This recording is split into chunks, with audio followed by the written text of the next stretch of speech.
Alam mo ba na ang paninigaw ay katumbas lang din ng pisikal na pang-aabuso at may dala itong negative impact sa buhay ng isang bata? Pag-uusapan natin ngayon ang 4 signs kung ang bata ay nakadepende na lang sa iyong paninigaw. Una, hindi na sumusunod ang bata sa lahat ng iyong mga pinag-uutos kung hindi ka sumisigaw. So ang paninigaw ay nagiging nagiging normal.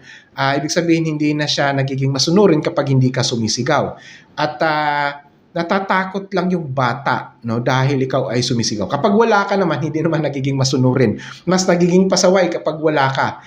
At ikaw lang yung palagi niyang binabantayan. Ibig sabihin lang yan, as a result, walang internalization of values, no. Kapag nawala na yung takot, yung cycle, no, andun pa rin, paulit-ulit pa rin yung gagawin. So, ibig sabihin, wala rin namang improvement na mangyayari. Ang akala mo lang naging masunurin dahil sinigawan, no? Takot lang yon kaya sumunod. Pangalawa ay kung nagiging palasagot na ang isang bata. At lalo na kapag sumasagot pa siya sa'yo ng pabalang o kaya naman pasigaw. We have to remember the principle of modeling. No? Ang sa modeling, di ba, ginagaya ng bata kung ano yung ating ginagawa. So kung tayo ay nakikipag-usap sa kanya, nakikipag-communicate, no? We give commands through shouting or yelling, ay ganun din yung kanyang gagawin. No? Pasigaw din siya kung makikipag-communicate sa atin.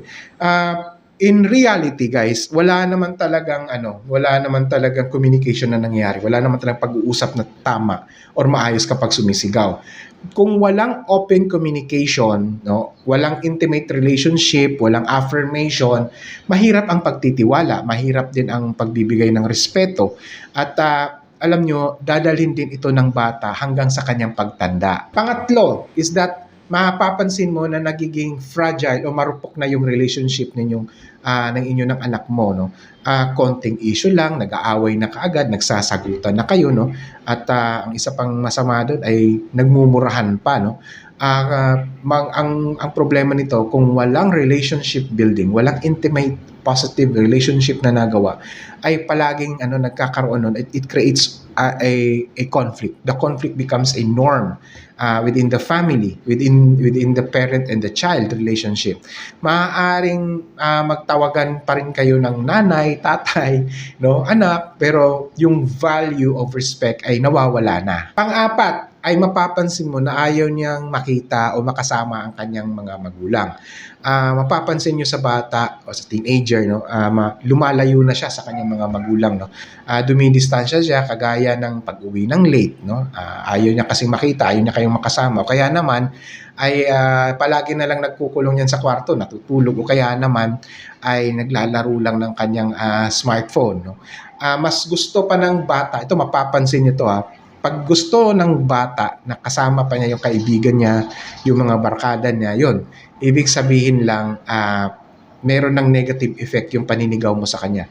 Alam niyo bakit? Kasi yung sa mga tropa, no, sa mga barkada, ano yung pinaka the best nila na ginagawa? Bakit yung mga anak natin ay mas gusto silang kasama? Ay hindi sila kinikriticize, walang corrections, walang pangangaral na nangyayari, walang sigawan to the point na yung bang with criticism, sigawan na yung with insults, no? Hindi. Kundi yung mga barkada ay andun para makinig.